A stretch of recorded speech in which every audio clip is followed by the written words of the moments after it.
O senso comum diz que o médico veterinário tem que gostar de bicho e de gente. E obrigatoriamente nessa ordem.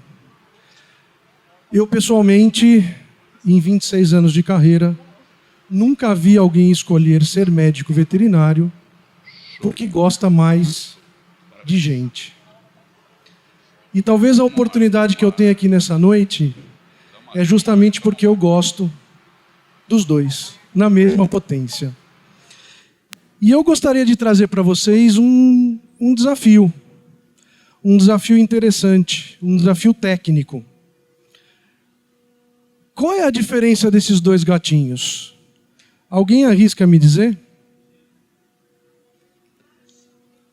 É macho e fêmea. O difícil é saber qual que é um e qual que é o outro. Isso se chama, tecnicamente, na medicina veterinária, de sexagem. Mas eu vim aqui para trazer a história da Filózinha. Essa é a Filó, esse é o obituário digital da Filó. Filó chegou na nossa vida em 2000, 2001, início dos anos 2000. Eu já era casado e não tinha filhos humanos. O meu primeiro filho humano nasceu em 2008. João. O João hoje vai com 16 anos de idade. E um pouquinho mais para frente, em 2014, chegou o Joaquim. E lá por essa data, perto de 2014, 2015, a Filó já estava na geriatria. Ela já tinha alguns problemas naturais de quem é idoso. E um desses problemas que ela tinha era o controle dos esfíncteres. Ela tinha muita dificuldade, nunca deu trabalho. Sempre foi fazer seu cocô e seu xixi na rua, no tapetinho, mas a geriatria trouxe essa condição para ela. E o Joaquim tinha o mesmo problema, porque era muito novo. E um belo dia, eu, profissional da indústria farmacêutica, por isso que eu tinha dificuldade de fazer a sexagem dos gatos, eu escolhi um outro caminho profissional, um profissional da indústria farmacêutica veterinária, uma vida super corrida, trabalhando em Sorocaba, morando em São Paulo, rodando 150 quilômetros por dia para ir e voltar do trabalho, cheio de compromissos, avião, aeroporto, uma confusão de vida. Numa semana comum, estressante, cansado, eu cheguei do trabalho, fui dormir, Joaquim no quarto dele tinha por volta de uns 2 ou 3 aninhos, e às 3 horas da manhã ele pediu ajuda. Todo mundo cansado, rotina, minha esposa cansada, o João também dormindo.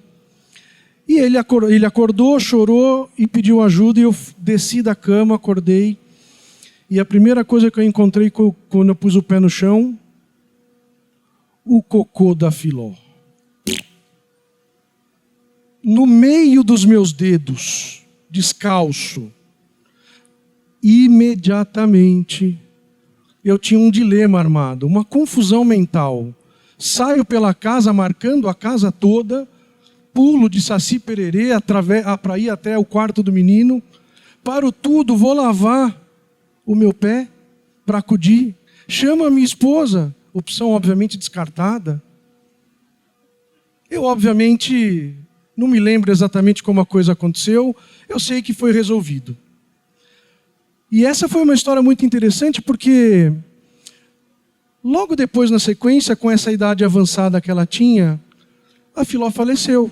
Ciclo natural da vida. E aí a gente começava uma jornada de luto muito, muito interessante e muito dolorida. Foram meses e meses para a gente entender a perda da Filó. Obviamente eu e minha esposa, adultos, a gente conseguia compreender aquele processo. Joaquim, muito novinho, perto dos seus 5 anos de idade, entendia, mas não fazia muita conexão com aquela estrutura. E o João já começava a entender um pouco mais. E esse processo de luto foi muito dolorido. Filó fez parte da nossa vida durante 15 ou 16 anos. Ela veio antes dos meus filhos humanos. E eu, em um determinado momento, eu precisava racionalizar aquele processo. Eu precisava encontrar uma saída. Eu precisava encontrar um equilíbrio para justificar e entender a perda da Filó. Filó está ainda com a gente aqui. Eu vivo falando o nome dela. E a saída que eu encontrei foi equilibrar as coisas. E a forma que eu encontrei de equilibrar as coisas era dizer o seguinte: Filó viveu com a gente 16 anos, 15 ou 16 anos. Eu vou precisar exatamente do mesmo tempo, sem cachorro, para entender o luto da Filó. E essa história da minha família, ela traz a oportunidade para a gente entender o futuro dos relacionamentos. O cão está do lado do homem há séculos, desde a domesticação. O dito popular diz que é o melhor amigo do homem. Então a gente tem uma oportunidade enorme de entender como funciona esse relacionamento do cão com o homem, do cão com o ser humano. Estou falando especificamente do cão, mas pode estender para o gato, é a mesma coisa. Estou falando do cão porque é a história da Filó. E aí a gente obrigatoriamente tem que passar por dois conceitos. Não tem como a gente tentar discutir o futuro desse relacionamento sem discutir dois conceitos fundamentais. O primeiro conceito, que está permeado em toda a sociedade, de forma como senso comum, é justamente o conceito de humanização dos nossos pets, humanização do cão. Humanização é transferir atributos humanos para os cães, acreditar que de verdade eles são nossos filhos. E são mesmo. Alguém aqui vai admitir não chamar o seu cãozinho de filho? Difícil, né? A gente chama de filho, a gente entende que ele é filho. E o segundo conceito é o conceito de família multiespécie, que é introduzir no núcleo familiar, com a mesma potência de amor, com o mesmo carinho, um ser não humano. Trouxe algumas fotos para a gente conversar um pouquinho. Alguém acha de verdade que aquele Shih Tzu no ofurô está se sentindo bem?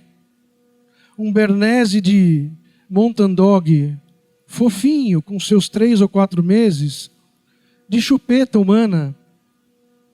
Um cachorro pintado, colorido, e por aí vai. A mente humana é capaz de produzir muitas coisas. E esse histórico de relação, de contato com os animais, do animal dentro do seio familiar, foi capaz de produzir muitas coisas boas. A gente tem o cão farejador, que vai desde as drogas no aeroporto até a resgatar os soterrados num terremoto. A gente tem o cão guia de cego. E mais recentemente, a gente tem o cão de suporte emocional. Pessoas que preferem estar do lado do seu cão a fazer uma sessão com um psicólogo. O conceito de família multiespécie traz essas imagens para nós. E ele é exatamente inverter o olhar do que é o conceito de humanização. Impedir que a mente humana produza excentricidades, ir na direção contrária da humanização, é a mesma coisa que enxugar gelo, gente. A gente precisa entender o cão na sua essência. A gente precisa que o conceito de família multiespécie respeite o cão da mesma forma como a gente respeita os seres humanos. E não é um trocadilho. A higiene mental nossa pode ser praticar um esporte, pode ser escutar uma música.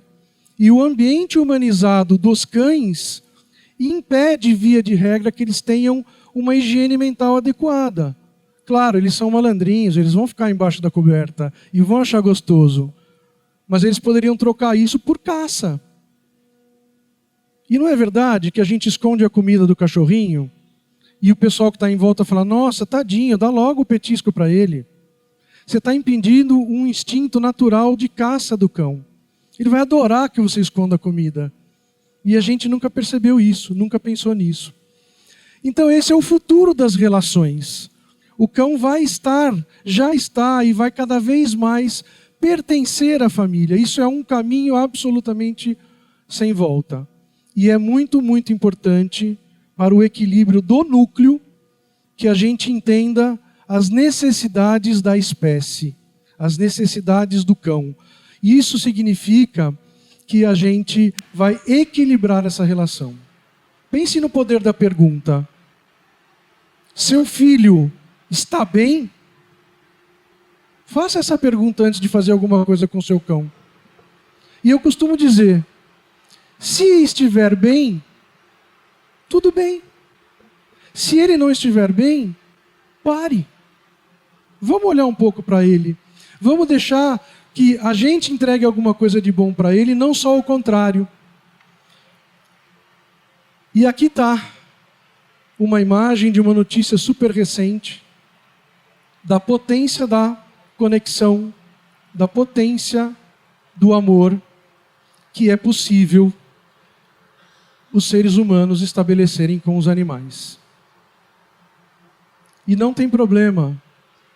Você não vai deixar de amar seu filho humano, você não vai deixar de amar sua esposa, você não vai deixar de amar seus amigos. Você vai incluir um amor a mais. Você vai incluir um ser que te devolve amor sem pedir nada em troca. A única coisa que ele pede em troca é respeito com a espécie. Era isso que eu tinha para falar para vocês, mas antes de bater as palmas, eu preciso confessar uma coisa para vocês. A família não conseguiu superar aqueles 15 anos de luto e, no meio da pandemia, chegou a Nina. E eu quero apresentar para vocês a minha esposa e a Nina, que é a minha família multiespécie. Muito obrigado, gente.